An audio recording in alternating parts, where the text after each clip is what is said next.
ஆராதனையில் இன்னைக்கு தேவனுடைய உபதேசத்தை தேவனுடைய கர்த்தராகிய இயேசு கிறிஸ்துவனுடைய உபதேசத்தை நம்ம கேட்க இருக்கிறோம். சொன்ன மாதிரி எபிரேயர் 1ஆம் அதிகாரத்துல விஷயங்களை இன்னைக்கு பார்க்கலாம். எபிரேயர் 1ஆம் அதிகாரம் தயவு செஞ்சு உன்னிப்பா கேளுங்க. ஆவிக்குரிய விஷயங்கிறதுனால எல்லா வித பூமிக்குரிய விஷயங்கள் எல்லாம் தள்ளி போட்டுருங்க. எல்லாத்தையும் நம்ம பக்கத்துல வச்சுட்டு தேவனும் கர்த்தரும் நமக்கு இன்னைக்கு என்ன சொல்றாருன்றத ரொம்ப உன்னிப்பா காது கொடுத்து கேட்கலாம். எபிரேயருடைய அந்த புஸ்தகத்தை நம்ம பார்க்குறப்போ யார் எழுதினாங்கன்றத நம்ம ஆலோசனை பண்றப்போ 3 முக்கியமான விஷயங்களை நம்ம எப்பவுமே மறக்கக்கூடாது. எபிரேயர் மட்டும் கிடையாது, எந்த புஸ்தகத்தை புது உடன்படிக்கையின் புத்தகங்களை எந்த புத்தகங்களை நம்ம படிக்கிறப்போ ஆத்தர் மட்டும் கான்ஸ்டன்ட், மாற மாட்டாங்க. ஆத்தர் யாரு?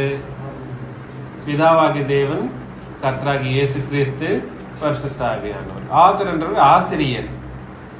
வேத ஆசிரியர் யாருன்னா 3 பேரும் தான். யாருமே இந்த விஷயத்த மறக்க கூடாது. ஆசிரியர் வேற, ரைட்டர் வேற.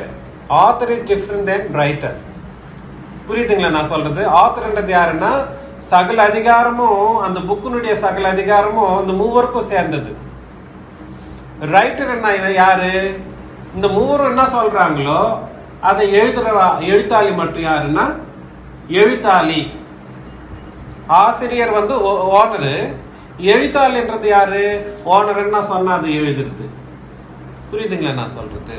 அப்போ இந்த எபிரேயர் மட்டும் கிடையாது, எல்லா பத்திரிகைகள் மட்டுமே கிடையாது. 66 புஸ்தகங்களுக்கும் ஆத்தர் கான்ஸ்டன்ட் 3 பேரும் தான். யாரு? பிதாவாகி தேவன், கர்த்தராகிய இயேசு கிறிஸ்து, பரிசுத்த ஆவியானவர். ஆனா ரைட்டர்ஸ் மட்டும் மாறிட்டே வருவாங்க. இந்த புஸ்தகத்தை இவர் எழுதினாரு, இந்த புஸ்தகத்தை இவர் எழுதினாருன்ற மாதிரி அந்தந்த புஸ்தகங்களுக்கு ரைட்டர்ஸ் மட்டும் மாறி இருப்பாங்க, எழுத்தாளிகள் மாறுவாங்க. புரியுதுங்களா நான் சொல்றது?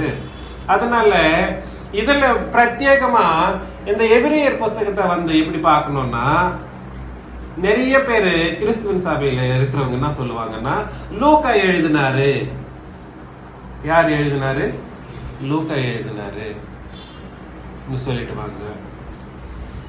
லூக்கா எழுதினாருன்றதுக்கு நம்ம கரெக்டா சொல்ல முடியாது.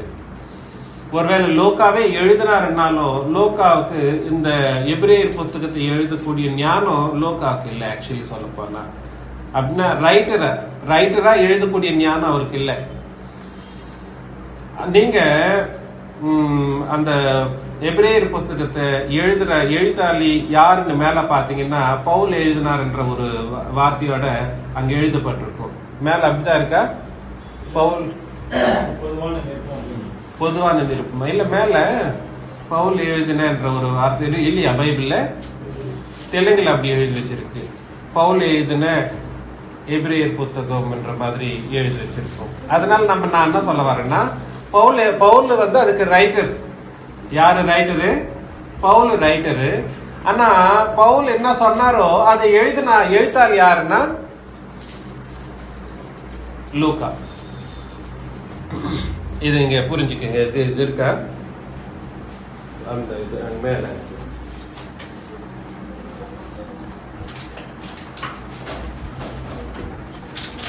இங்க பாருங்க, ரொம்ப இம்பார்ட்டன்ட் விஷயம்.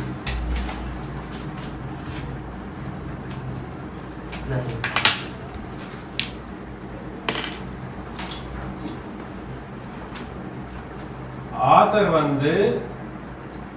God the Father, Son, Jesus Christ and Holy Spirit. இவங்க தான் ஆத்தர்ஸ். ரைட்டர் எபிரேயர் புஸ்தகத்தினுடைய ரைட்டர் அதிகாரத்துக்குரிய ரைட்டர் பால் மட்டும்தான். புரியுதுங்களா? இந்த பவுல் என்ன சொன்னாரோ அதுல எழுத்துன்னு வந்து யாருன்னா இவர் சொன்னாரு. இந்த ரைட்டர் வந்து இவர் தான் அதிகாரத்தோட சொன்ன மாதிரி லூக்கா வந்து எழுதினார். இந்த ஒரு கான்செப்ட் என்னன்னு சொல்லுவாங்கன்னா அமானியூன்சிஸ் சொல்லி அமானியூன்சிஸ் சொல்லி சொல்லுவாங்க. நான் இருக்கிறேன், தம்பி எழுதுறான், நான் தான் அதுக்கு எழுதக்கூடிய அந்த டேலண்டோ இல்லை அந்த நாலேஜோ எனக்கு இருக்குன்றப்போ நான் சொன்னதை தம்பி எழுதுறான்றப்போ தம்பி எனக்கு வந்து என்னவா இருக்கான்னா அமான்ஷியஸா இருக்கான். இதுதான் கான்செப்ட். ஒரிஜினல் ஆத்தர் யாரு?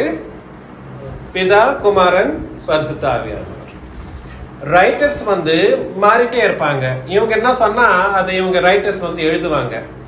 ஆனா இந்த எழுத்தாளி என்ன சொன்னா அதை இன்னொருத்தர் எழுதுறாங்க பாருங்க, அந்த கான்செப்ட் வேற. அதுதான் இந்த எழுத்தாளி சொன்னா, இது ஆத்தரைஸ்ட் எழுத்தாளி சொன்னா லூக்கா எழுதுறப்போ இந்த ஆத்தரைசேஷன் யாருக்கு இருக்கும்? லூக்காவதா இல்ல பவுல் தான் இருக்கும். பவுலா தான். நான் சொல்லி தம்பி எழுதுறப்போ தம்பி எழுத்து தான் அங்க தெரியுமே தவிர அது அதனுடைய அதிகாரம் யாருக்கு இருக்கும்?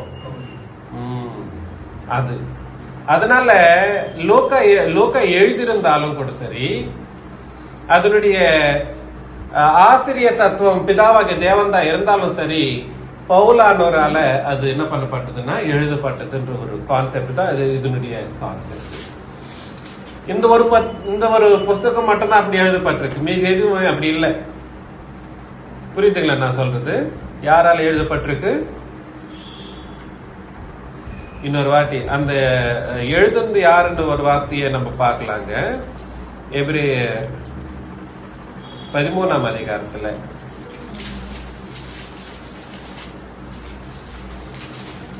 எபிரேயர் 13ஆம் அதிகாரம் லாஸ்ட் 2 வசனங்களை படிக்கலாம்.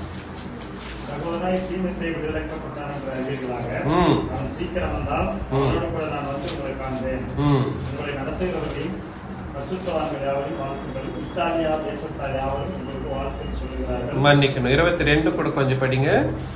சகோதரரே, நான் சுருக்கமாய் உங்களுக்கு எழுதின இந்த புத்திமதியான வார்த்தைகளை நீங்கள் பொறுமையாக ஏற்றுக்கொள்ளும்படி வேண்டிக் கொள்கிறேன். சகோதராகி ஸ்ரீமதியையும் விடுதலையாக்கப்பட்டார் என்று அறிவிக்கிறார். அவன் சீக்கிரமா இருந்தால் அவரோட கூட நான் வந்து உங்களை காண்பேன். அப்புறம் உங்களை நடத்துகிறவர்களையும் பரிசுத்தவான்களையும் வாழ்த்துங்கள். பாத்தீங்களா? திமோத்தியோட ரொம்ப க்ளோஸ்னஸ் மெயின்டைன் பண்ண ஒரே ஆள் யார் சொல்லுங்க? பவுல் தான். புரியுதுங்களா நான் சொல்றது?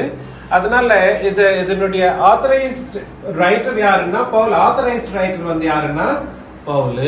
ஆனா இத யாருடைய இன்ஸ்ட்ரக்ஷன் படி லூக்கா எழுதினாருன்னா பவுலுடைய இன்ஸ்ட்ரக்ஷன். பவுல் என்ன சொன்னாரோ அதனுடைய விஷயங்கள் எல்லாம் லூக்கா எழுதினார். இன்னும் டைரக்டா சொல்ல போனா இது பவுல் தான் எழுதினார்ன்றதுக்கு ரூல் என்னன்னா, பழைய உடன்படிக்கையையும் புது உடன்படிக்கையையும் சேர்த்து பழைய உடன்படிக்கை லிமிடெட் கவர்னன்ட்டும் புது உடன்படிக்கை கிரேட் கவர்னன்ட்டும் புது உடன்படிக்கையின் மேன்மையை சொல்லத்தக்க கம்பேர் பண்ணி மேன்மையை சொல்லத்தக்க வாய்ப்பு வெறும் பவுலுக்கு மட்டும்தான் இருக்கு. ஏன்னா பவுல் பழைய உடன்படிக்கையை அவ்வளவு விதமா கத்துக்கின ஒரு முக்கியமான ஆளு.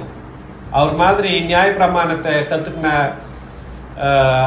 அந்த காலகட்டத்தில் யாருமே இல்லை. பேதுரு இல்லை, வேற யாருமே அப்போஸ்தலர்கள் யாருமே இல்லை. அந்த மாதிரி கத்துக்கின ஒரு முக்கியமான ஆள் யாருன்னா பவுலானவர். அதனாலதான் அது யார் எழுதினாங்கன்னு சொன்னா பவுலானவர் தான் எழுதினாரு. ஆனா ஆத்தரைஸ்ட் ரைட்டர் மட்டும்தான்.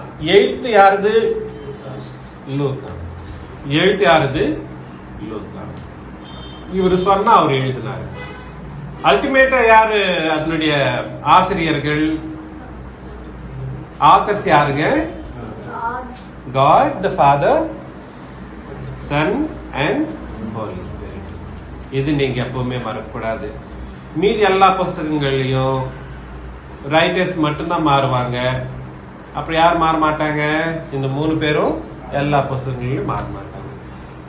ஒரு இடத்துல பரிசுத்த ஆவியானவர் எழுதினார். எல்லா வார்த்தைகளும் பரிசுத்த ஆவியானவருடைய அருளினாலே எழுதப்பட்டிருக்குன்னு நம்ம படிக்கிறோம் இல்லைங்களா? பேதர்ல படிக்கிறோம். அப்புறம் இயேசு கிறிஸ்து இல்லாம எந்த ஒரு காரியமும் நடக்கலன்ற விஷயத்தை நம்ம ஆதி முதல்ல இருந்து படிக்கிறோம். பிதாவாகிய தேவன் அதுக்கு ஆத்தரா இருக்கிறாருன்ற விஷயத்தையும் நம்ம எல்லாத்துலயுமே படிச்சுட்டே வரோம். அந்த விஷயத்தை நம்ம மறக்க கூடாது. இது மட்டும் இந்த 3 பேர் மட்டும் எந்த விஷயத்திலையும் பழைய உடன்படிக்கையா இருக்கட்டும் புது உடன்படிக்கையா இருக்கட்டும் 3 பேரும் சமானமா தான் அதை இருந்து எழுத வச்சாங்க அந்தந்த மனுஷர்கள் மூலமாக. அதுல பிரத்யேகமா எபிரேயர் 1ஆம் அதிகாரத்துல நம்ம பாக்குறப்போ 1ஆம் வசனத்தை பார்க்கலாங்க. பூர்வ காலங்களில் பங்கு பங்காகவும் வகை வகையாகவும் தீர்க்கதரிசிகள் மூலமாய் பிதாக்களுக்கு திருவுளம் பற்றின தேவன் இந்த கடைசி நாட்களில் குமாரன் மூலமாய் நமக்கு திருவுளம் பற்றினார். இவரை சர்வத்திற்கும் சுதந்திரவாளியாக நியமித்தார். இவரை கொண்டு உலகங்களையும் உண்டாக்கினார். இவரை கொண்டு உலகங்களையும் உண்டாக்கினார். உலகங்கள் பூர்வ காலமாய் பூர்வ காலங்களில் என்ற வார்த்தை எதை குறிக்குதுங்க? பிதாக்களின் காலத்துல பூர்வ காலங்களில் பங்கு பங்காகவும் வகை வகையாகவும் தீர்க்கதரிசிகளின் மூலமாக பிதாக்களுக்கு, எந்த பிதாக்களுக்கு? நம்ம பிதாக்களுக்கு கிடையாது. பிதாக்களுக்கு என்ற அந்த ஒரு வார்த்தை இஸ்ரவேலருடைய பிதாக்களுக்கு, இஸ்ரவேலருடைய பிதாக்களுக்கு திருவுளம் பற்றின தேவன் தன்னுடைய வார்த்தைகளை சொன்னாராம். யாருக்கு?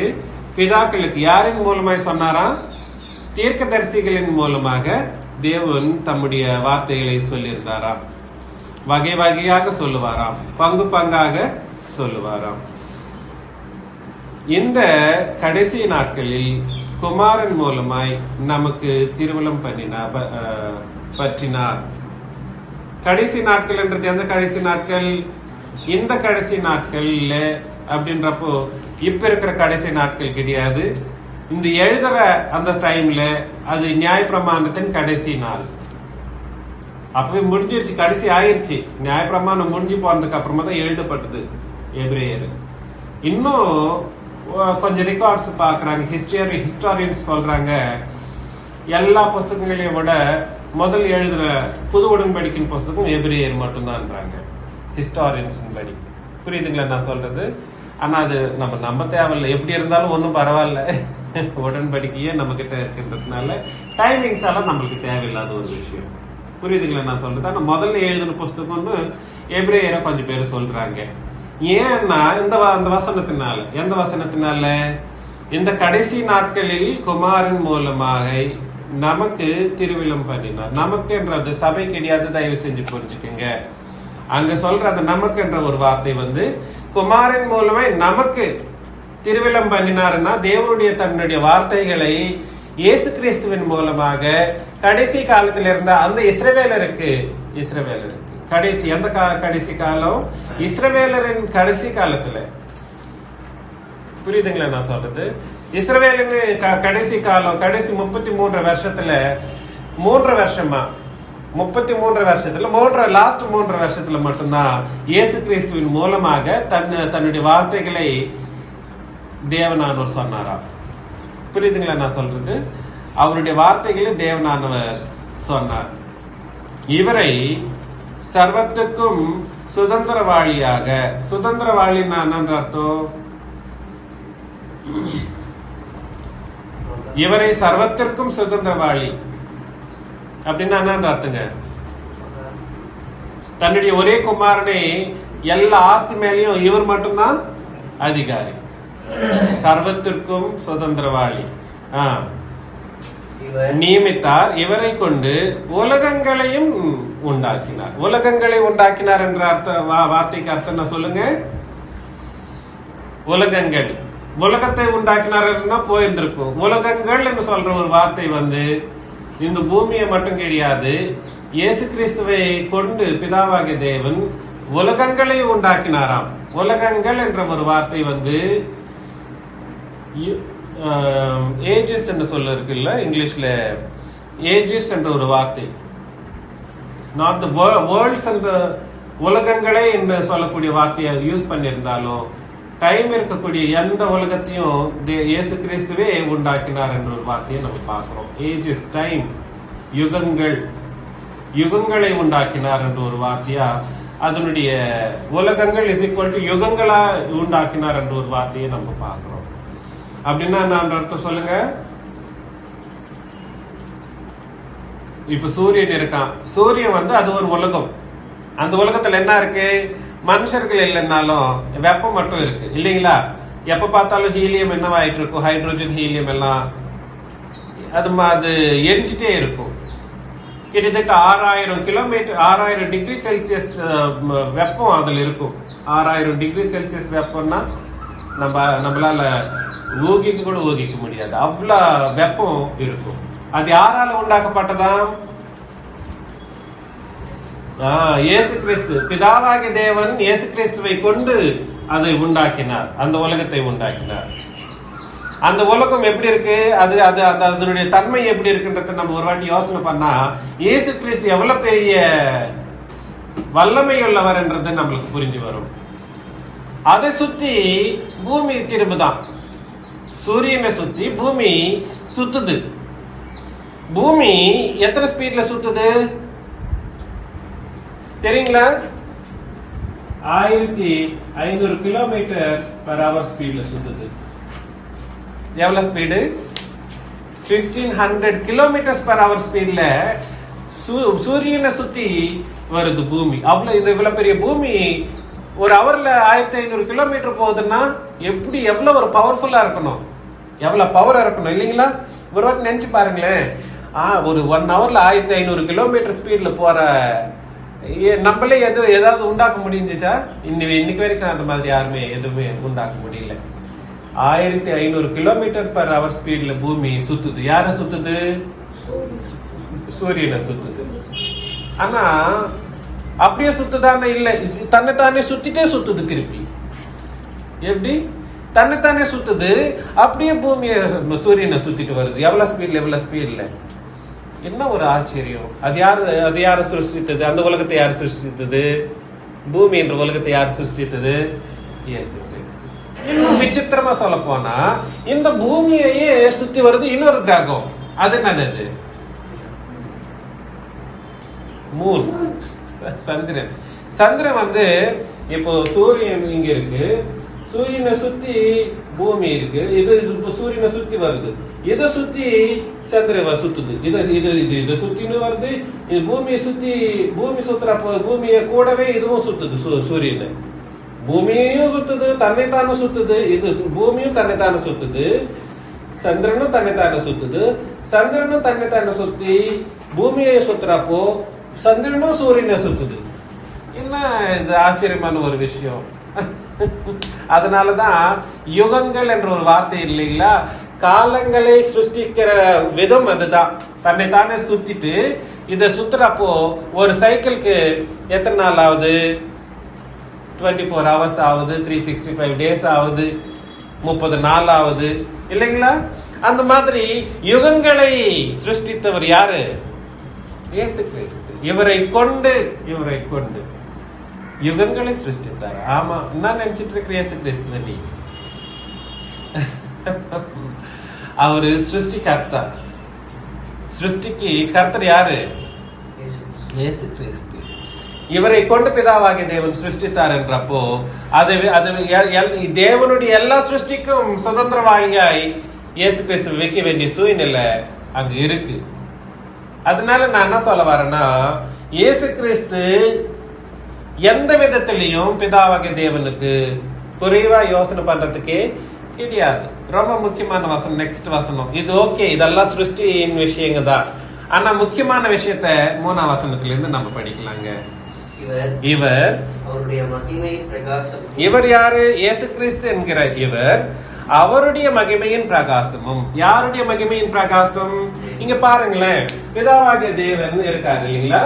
இவர்ல இருந்து மகிமை வருது. நீங்க வெளிப்படுத்தின விசேஷத்துல 4ஆம் அதிகாரத்தை நீங்க பாத்தீங்கன்னா, பிதாவாகிய தேவனை சுத்தி இந்த ரெயின்போ தெரியுங்களா? வானவில். அந்த வானவில்லில் இருக்கக்கூடிய எல்லா கலர் எப்படி எல்லா கலர் இருக்கு, 7 கலர்ஸ் இருக்கு இல்லைங்களா? விப்ஜிஆர் என்ற கலர் இருக்குங்களா? அத அத அத போன்ற ஒரு பவர்ஃபுல் லைட்டிங் வந்து பிதாவாகி தேவன்ல இருந்து வந்துட்டே இருக்கும். பிதாவாகி தேவன்ல இருந்து இந்த விப்ஜிஆர் கலர் வந்து வந்துட்டே இருக்கும். ரொம்ப பவர்ஃபுல்லா அந்த கலர் எல்லாம் வந்துட்டு இருக்கும். அது சொல்றாரு இங்க என்னன்னு சொல்றாரு பாருங்க. இவர் அவருடைய மகிமையின் பிரகாசம். இவரு பிதாவாகிய தேவனுக்கு மகிமை இருந்துச்சுன்னா அதனுடைய பிரகாசம் யாரா? இயேசு கிறிஸ்து. அவர் இடத்துல இருந்து வந்த ஒலி என்னவா இருக்கோ அந்த ஒலி யாரோ கிடையாது, இயேசு கிறிஸ்து. அப்போ ரெண்டு பேரும் சமமான ஒரு நிலையில இருக்கிறாங்கன்ற ஒரு விஷயத்தை நம்ம புரிஞ்சுக்கணும். நான் சொல்றது புரியுதுங்களா? தேவனுடைய மகிமையில இருந்து வர ஒலி யாருன்னு சொல்றாரு? இயேசு கிறிஸ்து. அப்புறம் அவருடைய தன்மையின் சொரூபமும் இருந்து, பிதாவாகிய தேவனுக்கு ஒரு தன்மை இருக்கு. ஒரு தன்மை, ஃபார் எக்ஸாம்பிள் என்னன்னு சொல்லுங்க. அன்புன்றது அவருடைய ஸ்வரூபம். தேவனுடைய தன்மை, அவருடைய ரூபமே என்னது? அன்பு. இந்த அன்புன்ற ஒரு வார்த்தைக்கு ஒரு ரூபத்தை கொடுக்கணும்னா அது யாரால மட்டும்தான் முடியும்? இயேசு. அன்பு, அவர் பிதாவாகிய தேவனுக்கு சர்வ வல்லமை இருக்குன்னு சொல்றப்போ அதுக்கு ஒரு ரூபத்தை, தேவனுக்கு இருக்கக்கூடிய சர்வ வல்லமைக்கு ஒரு ரூபத்தை நம்ம கொடுத்தா யார் மாதிரி தெரியுமா? இயேசு கிறிஸ்து மாதிரியாகவே தெரியுமா? நான் சொல்றது புரியுதுங்களா? பிதாவாகிய தேவனுக்கு நீங்க என்ன ரூபம் கொடுக்கணும்னு நினைக்கிறீங்களோ அந்த ரூபத்தை அவருடைய தன்மையின்படி நீங்க கொடுக்கிற எந்த ரூபமும் யார் மாதிரியே தெரியும்னா இயேசு கிறிஸ்து மாதிரியே தெரியும். ரூபத்துல, வல்லமையில, சிருஷ்டியில, ரூபத்துல, வல்லமையில, சிருஷ்டியில எல்லாத்திலயுமே பிதாவாகிய தேவனுக்கு இயேசு கிறிஸ்து சமமா இருக்கிறார். ஆனா அல்டிமேட் அங்க இன்னொரு வார்த்தை வருது பாருங்க. நெக்ஸ்ட், சர்வத்தையும் தம்முடைய வல்லமை உள்ள வசனத்தினாலே தாங்குகிறவராய் தம்மாலே தாமே நம்முடைய பாவங்களை அண்டர்லைன் பண்ணிக்கணும். அதுதான் ரொம்ப முக்கியமானது. சர்வத்தையும் தம்முடைய வல்லமையுள்ள வசனத்தினாலே தாங்குகிறவராய். அது இன்னொரு வசனம், சர்வ வல்லமை. இயேசு கிறிஸ்து ஒரு வார்த்தை பேசினாருன்னா அதுல இருந்து, அந்த வார்த்தையில இருந்து என்ன வருதுங்க? சர்வ வல்லமை வருதாம். சர்வ வல்லமை என்னன்னா அர்த்தம்? ஏதாவது அவர் பேசுற பேச்சுக்கு ஏதாவது நடக்காம போயிடுமா? அவர் என்ன பேசினா அந்த பேசியிலிருந்து, அந்த வார்த்தையிலிருந்து ரொம்ப வல்லமைகள் வந்து புறப்படுமா? அது இயேசு கிறிஸ்துவனுடைய ஒரிஜினாலிட்டி. என்ன நினைக்கிறோம் நம்ம?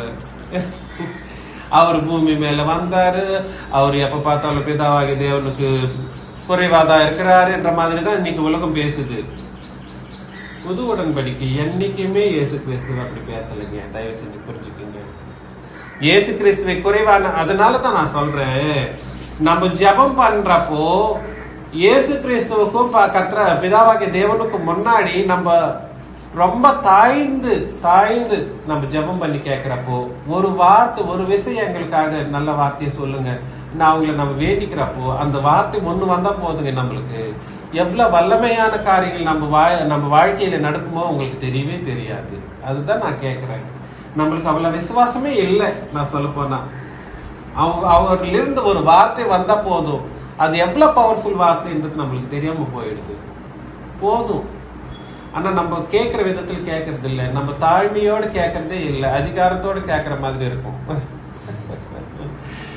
Every time we pray, we don't even understand the superiority of the God and superiority, sovereignty of the Christ. அது அவருடைய சர்வ வல்லமையினுடைய தத்துவங்களை புரிஞ்சிக்காம நம்ம ஜெபம் பண்றோம்.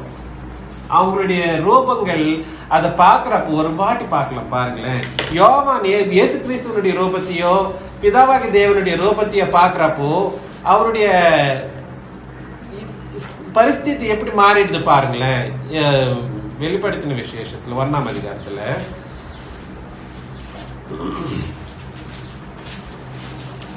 வெளிப்படுத்தின விசேஷம் 1ஆம் அதிகாரம் 1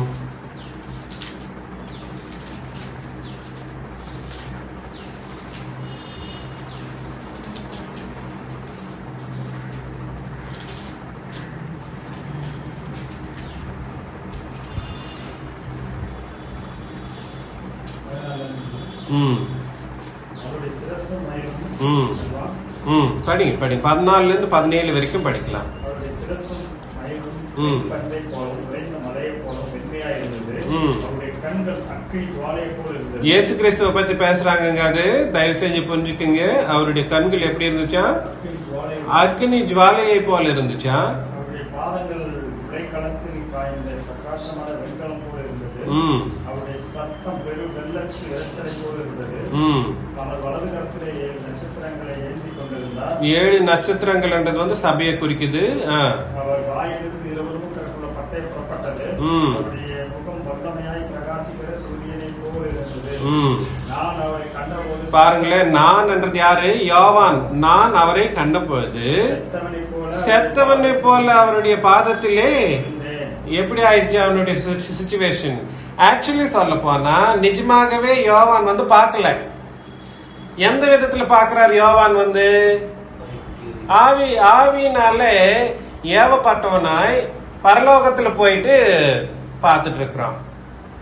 ஆவியினால ஏவப்பட்டு பரலோகத்துல அந்த கடைசி காலத்துல நடக்க போற அந்த சூழ்நிலையெல்லாம் பார்த்துட்டு வர்றப்போ இயேசு கிறிஸ்துவின் ரூபம் காணப்பட்டதுமே ஆவியினால ஏவப்பட்டு இருந்தாலும் சரி, செத்தவன் போல அவர் கால் முன்னாடி விழுந்திருந்த நம்ம பார்க்கிறோம். எவ்வளவு ஒரு பவர்ஃபுல் தெரியுங்களா? இதே சூழ்நிலையே பழைய உடன்படிக்கையில தானியேலும் பாக்குறப்போ தானியேலும் செத்தவனை போல விழுந்துடுறானா. நம்ம என்ன நினைக்கிறோம்? இயேசு கிறிஸ்துவுக்கு அதிகாரத்தோட ஜெபம் பண்றோம். அப்படி பண்ணு, இப்படி பண்ணு, இது அது. What are we? அவரை நிஜமான ரூபத்தை பாக்குறப்போ யோவானோ இல்ல தானியேலோ இவங்க எல்லாம் பார்த்தப்பவே செத்தவனை போல விழுந்துடுறாங்க. நீங்க 4ஆம் அதிகாரத்துல பாத்தீங்கன்னு வச்சுக்கீங்களேன், வெளிப்படுத்தின விசேஷத்துல பிதாவாகி தேவனுக்கு முன்னாடி 24 பேரு பெரியவர்கள் இருக்காங்களாம். அந்த 24 பேர் பெரியவர்கள் தேவனுடைய ரூபத்தை கண்டு என்ன பண்ணாங்களாம் தெரியுங்களா? அவங்களுக்கு சிங்காசனங்கள் கொடுக்கப்பட்டிருந்துச்சு, கிரீடங்கள் கொடுக்கப்பட்டிருந்தாலும் சிங்காசனத்தை விட்டுடுறாங்க, கிரீடங்களை போட்டுடுறாங்க. அவர் பாதத்தின் முன்னாடி போட்டுட்டு எப்படி வீறாங்க சொல்லுங்க?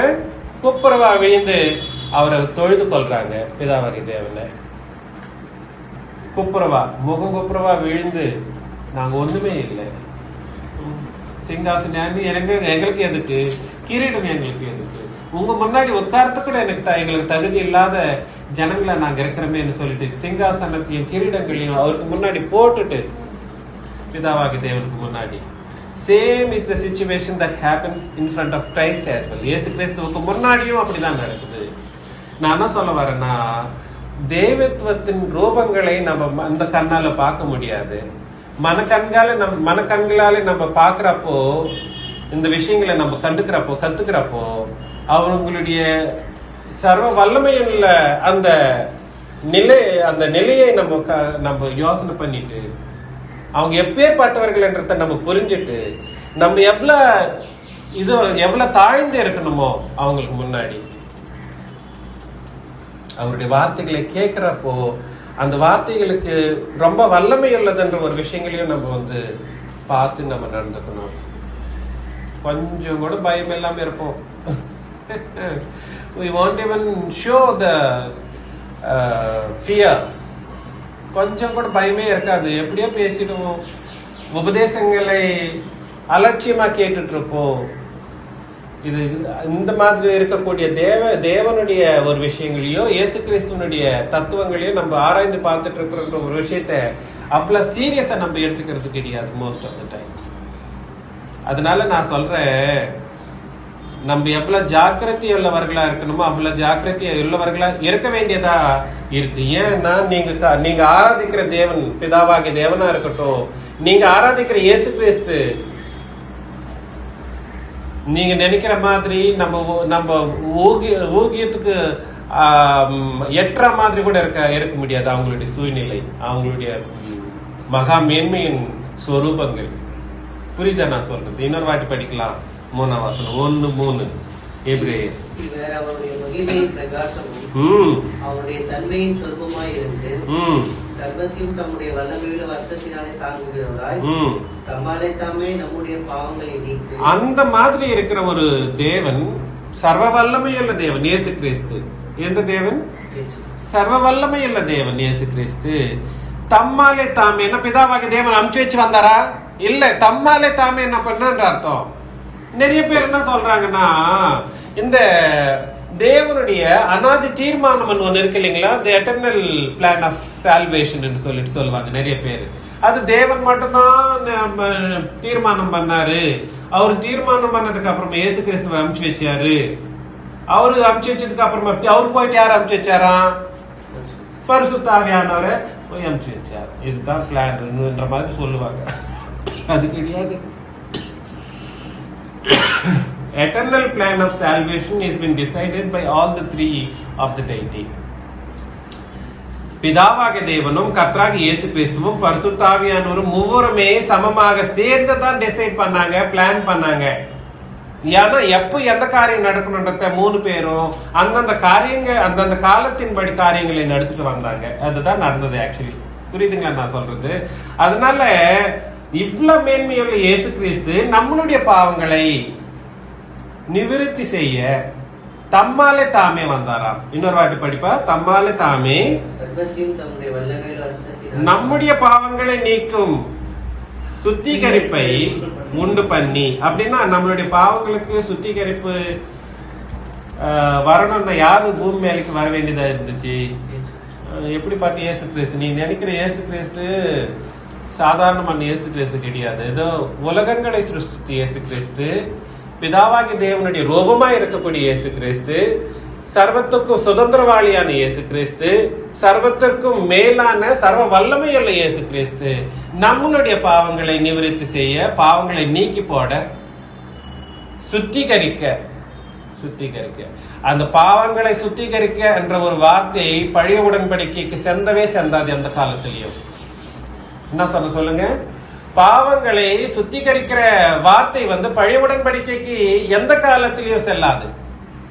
சுத்திகரிப்புன்றது வேற, பாவ மன்னிப்புன்றது வேற. 2 விஷயங்களை புரிஞ்சுக்கங்க தயவு செஞ்சு. பழைய உடன்படிக்கையில பாவ மன்னிப்பு மட்டும்தான் இஸ்ரவேலருக்கு கிடைச்சதே தவிர சுத்திகரிப்பு கிடைக்கல. சுத்திகரிக்கிறதுக்காக யார் வர வேண்டியதா இருந்துச்சு? நீ நினைக்கிற அந்த இயேசு கிறிஸ்து சாதாரணமான இயேசு கிறிஸ்து கிடையாது, கிடையவே கிடையாது. பாவ மன்னிப்புக்கும் சுத்திகரிப்புக்கும் வித்தியாசம் தெரியாம இன்னைக்கு உலகம் ஓடிட்டு இருக்கு. மன்னிக்கப்படுறது வேற, சுத்திகரிக்கிறது வேற. நீ என்னைக்காவது சுத்திகரிப்பை உணர்ந்திருக்கியா? என்ன சொல்லுங்க? என்னைக்காவது சுத்திகரிப்பை உணர்ந்திருக்கோமா நம்ம? ஐயோ, என்னுடைய பாவங்கள் எல்லாம் இயேசு கிறிஸ்துவின் ரத்தத்தினால் நான் கழுவப்பட்டு நான் சுத்திகரிக்கப்பட்டிருக்கிறேன், நான் இனி அந்த பாவத்தின் வழியில் நான் போகக்கூடாது, இன்னும் நம்ம என்னைக்காவது உணர்ந்து இருக்கிறோமா? அந்த உணர்வு இருக்கா நம்மளுக்கு? இருக்கா? இருக்கணும். நான் ஒரு ஜந்துக்களை என்னுடைய ரத்தத்தினால கழுவப்படல. சர்வ வல்லமையுள்ளவரும் சர்வத்தையும் சிருஷ்டித்தவரும். அப்புறம் 4 வார்த்தை சொல்லுங்க பார்க்கலாம். அது என்னென்ன வார்த்தை? அது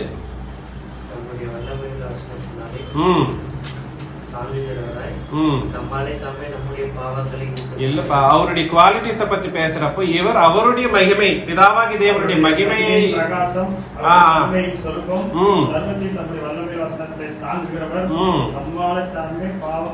நம்முடைய பாவங்களை நீக்கி சுத்திகரிப்பை உண்டு பண்ணவர், மகத்துவமானவருடைய வலது வசத்தில். பாத்தீங்களா? உன்னதத்தில் உள்ள மகத்துவமானவருடைய வலது பாரசத்திலே உட்கார்ந்தார். இங்க கூட சொல்லுவாங்க மகத்துவம்ன்றது பிதாவாகி தேவனுக்கு மட்டும்தான் இருக்கு. இவர் போய் உட்கார்ந்தாரா, உட்கார வைக்கப்பட்டாரா? போயிட்டு உட்கார்ந்து வேற, இங்க வாங்க நீங்க உட்காருங்கன்னு கூப்பிடுறது. அதனால நான் என்ன சொல்ல வரேன்னா, புது உடன்படிக்கையில பாவ மன்னிப்புன்றது மட்டும் கிடையாது. தயவு செஞ்சு புரிஞ்சுக்குங்க. புது உடன்படிக்கையில பாவ சுத்திகரிப்பு பண்ணப்பட்டோம் நம்ம எல்லாம். அது யாருடைய ரத்தத்தினால நடந்தது? இயேசு கிறிஸ்துவனுடைய ரத்தத்தினாலே நடந்தது. பாவம் சுத்திகரிக்கப்பட்ட நம்ம பாவத்தை விட்டு விலக வேண்டியவர்களை நம்ம இருக்கிறோம். அவருடைய ரூபத்தை நம்ம என்னைக்குமே ஞாபகத்தில் வச்சுட்டு இந்த உலகத்துல வாழ வேண்டியவர்களை நம்ம இருக்கிறோம். நம்ம சுத்திகரிப்பை என்னைக்குமே மறக்க கூடாது. மறந்தோம்னு வச்சுக்கீங்களேன், நாய் தான் தன்னுடைய வாந்திக்கு அது எப்படி திரும்புதோ அந்த நாயோட சமம். பன்னி தான். பன்னி என்ன பண்ணும்? நீ என்னதான் மூக்கிட்டு போட்டு அதை நல்லா குளிப்பாட்டி வச்சு இருந்தாலும் அது எங்க போயிட்டு விழும்? சேற்றில போயிட்டு விழும் இல்லைங்களா? நீ பன்னியா நாயா இல்லம்மா நிஜமாவே இயேசு கிறிஸ்து ரத்தத்தினால சுத்திகரிக்கப்பட்ட பரிசுத்தவானா? யோசனை பண்ணிக்கோ. புரியுதுங்களா நான் சொல்றது? அதனால 1ஆம் அதிகாரம் என்ன சொல்லுதுன்னா, இயேசு கிறிஸ்து வந்த இடத்தை பத்தி சொல்லுது, எங்க இருந்து வந்தாரு, எப்படிப்பட்டவர் என்ற ஒரு விஷயத்த சொல்லிட்டு, நம்மளுடைய பாவங்களுக்காக அவர் மரணித்தப்போ சரி, மறுபடியும் போயிட்டு எங்க போய் உட்கார்ந்தாராம்? எங்க போயிட்டு உட்கார்ந்தாரா? பிதாவாகிய தேவனுடைய வலது பாரசத்துல டைரக்டா போயிட்டு உட்கார்ந்தாராம். அப்போ பரலோகத்துக்கு முதல்ல போன மனுஷகுமாரன் யாரு? இயேசு கிறிஸ்து. அதனால எபிரேயர் முதல்ல நம்ம என்ன நினைக்கிறோம்னா, எபிரேயர் 1ல இருந்து 13 அதிகாரம் வரைக்கும் சரி, பரலோகத்துக்கு போற வழியை யாரு போக முடியும், யாரு போனாங்க போக முடியும், பரலோகத்தின் பிரவேசத்தை பத்தி தான் பேசுதுன்ற ஒரு விஷயத்த நம்ம என்னைக்குமே மறக்க கூடாது. எபிரேயர் என்னத்தை பத்தி பேசுதுன்னு சொன்னா, பரலோகத்தின் பிரவேசம். அதுல முதல்ல போயிட்டு உட்கார்ந்தது யாரு? இயேசு கிறிஸ்து. இயேசு கிறிஸ்து. 4ஆம் வசனம், இவர் தேவதூதரை பார்க்கிறோம், எவ்வளவு விசேஷித்த நாமத்தை சுதந்தரித்துக் கொண்டாரோ அவ்வளவு அதிகமாய் அவர்களிலும் மேன்மை உள்ளவரானார். பாத்தீங்களா? இவர் தேவதூதரை பார்க்கிலும் எவ்வளவு விசேஷத்த நாமத்தை சுதந்திரித்துக் கொண்டாரோ அவ்வளவு அதிகமாய் அவர்களிலும் மேன்மையுள்ளவரானார். எப்படி எனில், நீர் என்னுடைய குமாரன், நீர் என்னுடைய குமாரன், இன்று நான் உம்மை ஜெனிப்பித்தேன். அங்க அண்டர்லைன் பண்ணிக்கணும். இதுதான் ரொம்ப கன்ஃபியூஸ் பண்ற வசனம் இது. நிறைய பேர் இத எப்படியோ சொல்லிடுவாங்க. அதனால கொஞ்சம் தயவு செஞ்சு இந்த வசனத்தை நம்ம ஆராய்ந்து பார்க்கலாம். எப்படி எனில், நீர் என்னுடைய குமாரன், இன்று நான் உம்மை ஜெனிப்பித்தேன் என்றும் நான் அவருக்கு பிதாவாய் இருப்பேன், அவர் எனக்கு குமாரனாய் இருப்பார் என்றும் தூதர்களில் யாருக்காவது எப்பொழுதாவது சொன்னதுண்டா? இந்த வசனத்தை கூட என்ன சொல்றாங்க சொல்லுங்க? நிறைய கான்செப்ட்ஸ் உண்டாக்கிட்டாங்க கிறிஸ்துவின் சபையில் இருக்கிறவங்களே. இயேசு கிறிஸ்து சிலுவைக்கு அப்புறமா மரணம் அடைந்து அடக்கம் பண்ணப்பட்டு 3ஆம் நாள் உயிர் தேர்ந்ததுக்கு அப்புறமா பிதாவாகிய தேவன் பக்கத்துல போயிட்டு உட்கார்ந்துட்டாரு இல்லைங்களா? அப்பத்திலிருந்து தேவனுடைய குமாரன் நிறைய பேர் சொல்றாங்க. ஏன்னா அந்த வசனம் இவர் போயிட்டு உட்கார்ந்ததுக்கு அப்புறமா எப்படி எனில், நீர் என்னுடைய குமாரன், இன்று நான் உம்மை ஜெனிப்பித்தேன் என்றும் நான் அவருடைய பிதாவாய் இருப்பேன் என்றும் பிதாவாகிய தேவன் சொல்ற அந்த ஒரு வார்த்தையை கொண்டு இயேசு கிறிஸ்து எப்பத்திலிருந்து குமாரன் என்று சொன்னா, இவர் மரணம் அடைந்து அடக்கம் பண்ணப்பட்டு 3ஆம் நாள் உயிர் எழுந்ததுக்கு அப்புறம் பரலோகத்துக்கு போயிட்டு உட்காராரு பாருங்களேன், அங்கிருந்து தான் குமாரன் சொல்லி ஒரு பொய்யான ஒரு உபதேசத்தை சொல்லிட்டு திரியிறாங்க இன்னைக்கு. நீங்க நிறைய வசனங்களை பாக்குறப்போ ஒன்னு யோவான் 3ஆம் அதிகாரத்துல சரி 4ஆம் அதிகாரத்துல சரி, தேவன் தன்னுடைய ஒரே பேரான குமாரனை அனுப்பிச்சு வச்சாருன்னு ஒரு வசனங்களை நம்ம பார்க்கலாம். யார் அனுப்பிச்சு வச்சாரா? அனுப்பி வைக்கிறப்பவே யாரோ அனுப்பிச்சு வச்சாரா? குமாரனை அனுப்பிச்சு வச்சாரா? அப்ப என்ன ஒரு வாட்டி கலாத்தியர் 4ஆம் அதிகாரத்தை கூட பார்க்கலாம். 4ஆம் அதிகாரம் 4ஆம் வசனம். கலாத்தியர் 4ஆம் அதிகாரம் 4ஆம் வசனம்.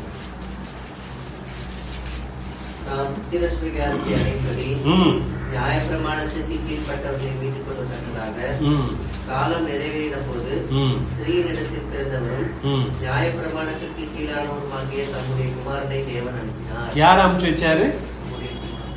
குமாரனை அனுப்பிச்சு வச்சாரு. யார் அனுப்பிச்சு வச்சாரு? இயேசு கிறிஸ்துவை அனுப்பிச்சு வச்சாருன்னு தான் போயிருந்திருக்கும். ஆனா இயேசு கிறிஸ்துவை என்று சொல்லாம அங்க என்னவா இருக்கு என்று சொல்றத அங்க சொல்றாரு. யார் அனுப்பிச்சு வச்சாருன்னு சொல்றாரு? குமாரனை அனுப்பிச்சு வச்சாரா பிதாவாகிய தேவன். எங்க இருந்து அனுப்பிச்சு வச்சாரு குமாரனை? பரலோகத்திலிருந்து. அப்போ நான் என்ன சொல்ல வரேன்னா, அந்த பிதா அந்த குமாரன் என்னக்கூடிய அந்த பந்தம் இருக்கு இல்லைங்களா, அந்த பந்தம் எங்க இருந்து இருக்குன்றத நம்ம புரிஞ்சுக்கணும். பரலோகத்திலிருந்தே இருக்கு.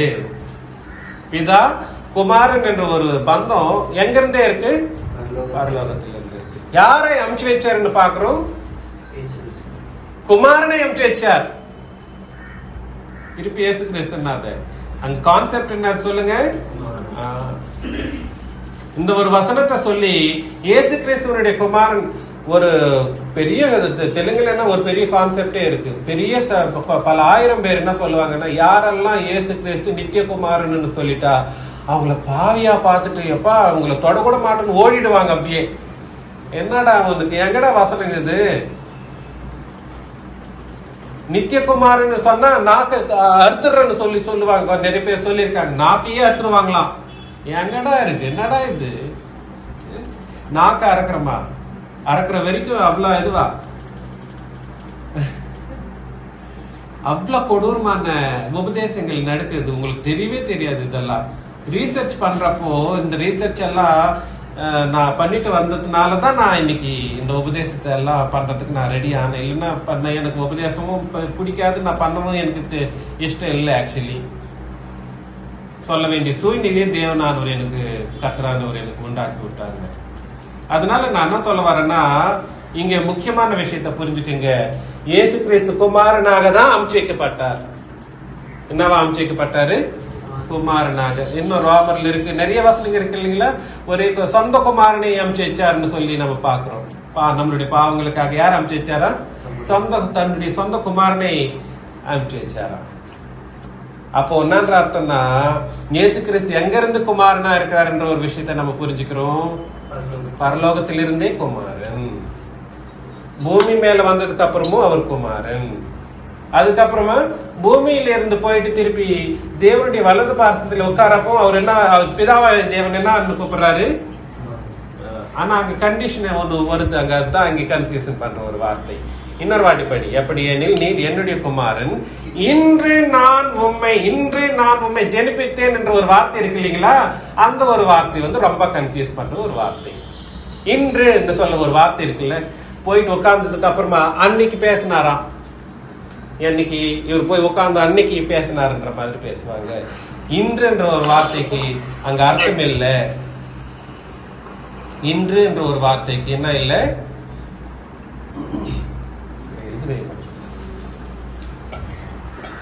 திரு பிரதர் மியூட்ல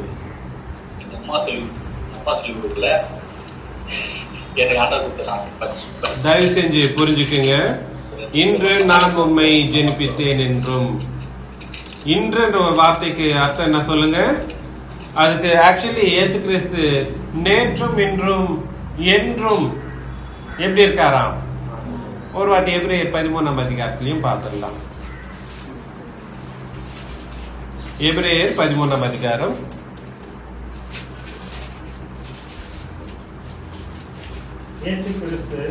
8ஆம் வசனம் இல்லைங்களா? 13:8 படிங்க. அப்ப என்ன அர்த்தம்? இவருக்கு காலங்களையே சிருஷ்டித்து அவர்கிட்ட போயிட்டு இன்றுன்னு நீ சொல்ல முடியுமா? இன்றிலிருந்து நீ குமாரன் சொன்னாருன்னு சொன்னா அதனுடைய அர்த்தம் என்னவா இருக்கும்? புரியுதுங்களா நான் சொல்றது? அவருக்கு காலத்தை நீ இயேசு கிறிஸ்து பழைய உடன்படிக்கையில பேசின அந்த ஒரு வார்த்தையை சொல்லுவாங்க, காலங்களையும் சமயங்களையும் பிதா தன்னுடைய இதுல வச்சிட்டு இருக்கிறாருன்ற மாதிரி பழைய உடன்படிக்கையிலயும் புது உடன்படிக்கையிலையும் அப்போஸ்தலர் உடன்படிக்கையிலும் 1ஆம் அதிகாரத்துல கூட அந்த வசனத்தை சொல்றது நம்ம பாக்குறோம். புரியுதுங்களா நான் சொல்றது? அப்போ காலங்கள் சமயங்கள் இயேசு கிறிஸ்து தெரியாதா? காலத்தை உண்டாக்குனவருக்கு அவருக்கு நீ காலத்தை இம்போஸ் பண்ணவே முடியாது. புரியுதுங்களா நான் சொல்றது? அது அங்க அதனுடைய அர்த்தம் நான் ஒரு வாட்டி மறுபடி பார்க்கலாம். இன்று நான் உம்மை ஜெனிப்பித்தேன் என்ற வார்த்தைக்கு அர்த்தம் என்ன சொல்லுங்க? ஜெனிப்பித்தேன் என்ற ஒரு வார்த்தைக்கு லிட்டரலா பார்த்தா இயேசு கிறிஸ்துவே தேவனானவர் பெத்தார் என்ற மாதிரி நம்ம சொல்ல வேண்டியதா வரும். ஆனா இயேசு கிறிஸ்து சிருஷ்டிக்கப்பட்டவர் கிடையவே கிடையாது. ஜெனிப்பித்தேன் என்ற ஒரு வார்த்தைக்கு அர்த்தம் நெக்ஸ்ட் சொல்லிடுறாரு பாருங்க, நான் அவருக்கு பிதாவா இருப்பேன். பிதா என்ற ஒரு வார்த்தைக்கு என்ன சொல்ல வேண்டியதா வந்துச்சுன்னா ஜெனிப்பித்தேன் என்று சொல்ல வேண்டிய ஒரு வார்த்தை யூஸ் பண்ணப்பட்டது. பிதாவாகிய தேவன் இயேசு கிறிஸ்துவுக்கு பிதாவா இருப்பாராம். என்னவா இருப்பாராம்? அப்புறம் நெக்ஸ்ட் வசனம் கண்டினியூ பண்ணுப்பா. அது அவருக்கு என்னவா இருப்பாராம்? பிதாவா இருப்பார். அவர் எனக்கு குமாரனா இருப்பார். அந்த பிதா குமாரன் என்ற ஒரு வார்த்தையை அங்க நம்மளுக்கு உறுதிப்படுத்துறதுக்காக பிதா குமாரன் என்ற ஒரு வார்த்தையை உறுதிப்படுத்துறதுக்காக அந்த வேர்டு யூஸ் பண்ணப்பட்டது. என்ன வேர்டு அது? ஜெனிப்பித்தேன் என்ற ஒரு வேர்டு யூஸ் பண்ணப்பட்டது. அது அது அது அதுவே தவிர வேற ஏதோ இயேசு கிறிஸ்துவ தேவனானவர் சிருஷ்டித்தார் என்ற ஒரு சிருஷ்டிகரிப்புக்கான ஒரு வார்த்தை கிடையாது. ஜெனிப்பித்தேன் என்ற ஒரு வார்த்தை என்னத்தை குறிக்கிறது சொல்லுங்க? பிதாவாகிய தேவன் பிதாவா இருக்காரு இயேசு கிறிஸ்துக்கு. அதே மாதிரி இயேசு கிறிஸ்து பிதாவுக்கு குமாரனா இருக்கார் என்ற ஒரு வார்த்தையை உறுதிப்படுத்துறதுக்காக தான் ஜெனிப்பித்தேன் என்ற ஒரு வார்த்தையை யூஸ் பண்ணப்பட்டதே தவிர இயேசு பிதாவாகிய தேவன் வந்து இயேசு கிறிஸ்துவை உண்டாக்கினார் என்ற மாதிரி சொல்றதுக்கு கிடையவே கிடையாது. ஏன்னா இயேசு கிறிஸ்துவுக்கு நேத்து நெல்ல, முந்த நேத்து நெல், இன்னைக்கு நெல்ல, நாளைக்கு நெல். அவருக்கு வந்து காலத்தையே நீ என்ன பண்ண முடியாது, நிர்ணயிக்க முடியாது. நிறைய வசனங்கள் இருக்கு, பழைய உடன்படிக்கையில இருக்கு, புது உடன்படிக்கையில இருக்கு. இயேசு கிறிஸ்து நித்தியர் என்ற ஒரு வார்த்தைக்கு இப்ப நீங்க படிச்சீங்களா எபிரேயர் 13:8 இயேசு கிறிஸ்து நேற்றும் என்றும் என்றும் மாறாதவரா இருக்கிறார் என்று சொல்ற அந்த வார்த்தை அவருடைய நித்தியத்துவத்தை குறிக்கக்கூடிய வார்த்தை. எதை குறிக்கக்கூடிய வார்த்தை? நித்தியத்துவத்தை. அப்ப நித்தியத்துவத்துல அவருக்கு பிறப்பு மரிப்புன்றது ஒண்ணு இருக்குமா? இருக்கவே இருக்கு. வெறும் நமக்காக, நம்மளுடைய பாவங்களுக்காக மட்டும்தான் அவ்வளவு பெரிய தேவன், அவ்வளவு சர்வ வல்லமையுள்ள தேவனாய் இருக்கக்கூடிய இயேசு கிறிஸ்து, பிதாவாகி தேவனுடைய சமானமா இருந்த இயேசு கிறிஸ்து நமக்காக மட்டும்தான் பிறந்தாரு. நமக்காக மட்டும்தான், இஸ்ரவேலருக்காக பிறந்திருந்தாலும் நமக்காக மட்டும்தான் அவரு இருந்தார். புரியுதுங்களா நான் சொல்றது? அதனால இன்று என்ற வார்த்தையும் ஜெனிப்பித்தார் என்ற வார்த்தையும் நம்ம தப்பா புரிஞ்சுக்கிறதுக்கு வாய்ப்பே கிடையாது. ஜெனிப்பித்தார் என்ற ஒரு வார்த்தை எதை குறிக்குதுன்னா பிதாவாகி தேவனுடைய பிதா தத்துவத்தையும் இயேசு கிறிஸ்து குமாரத்துவத்தையும் குறிக்கக்கூடிய வார்த்தை தான் ஜெனிப்பித்தார் என்ற ஒரு வார்த்தை. நான் சொல்றது புரியுதுங்களா? அந்த அது அவங்க அங்கேயே சொல்லிடுறாரு. இயேசு பிதாவாகி தேவனே சொல்றாரு, நான் அவருக்கு என்னவா இருப்பேன்? பிதாவா இருப்பேன், அவர் எனக்கு குமாரனா இருப்பார் என்று அவர் தூதர்களிலே யாருக்குமே சொல்லலையா, எப்பொழுதும் சொல்லலையா. இயேசு கிறிஸ்து கிட்ட சொல்றாருன்றப்போ அதனுடைய அர்த்தம் என்னடான்னா ஜெனிப்பித்தேன். யாருக்கிட்ட நீ இருக்கிற, உங்ககிட்ட நான் ஜெனிப்பித்தேன் நான் சொல்ல முடியுமா? இருக்கிறவங்க கிட்ட போயிட்டு சொல்ல முடியுமா? ஆல்ரெடி இருக்கிறவங்க கிட்ட போயிட்டு அந்த ஜெனிப்பித்தேன் என்ற வார்த்தை பிதாவாகிய தேவனுக்கு பிதாவத்துவத்தையும் குமாரனாகிய இயேசு கிறிஸ்துவுக்கு குமாரத்துவத்தையும் உறுதிப்படுத்துற ஒரு வார்த்தை தான். என்ன ஒரு வார்த்தை? ஜெனிப்பித்தேன் என்ற ஒரு வார்த்தை. அதனால இந்த விஷயங்களை நீங்க ஞாபகத்தில் வச்சுக்கணும். நீங்க செயல்பாடு செய்ய வேண்டியதா வேண்டிக் கொண்டு முகிக்கிறேன். இயேசு கிறிஸ்து நாமத்தினாலே மறுபடியும் உங்களுக்கு வார்த்தை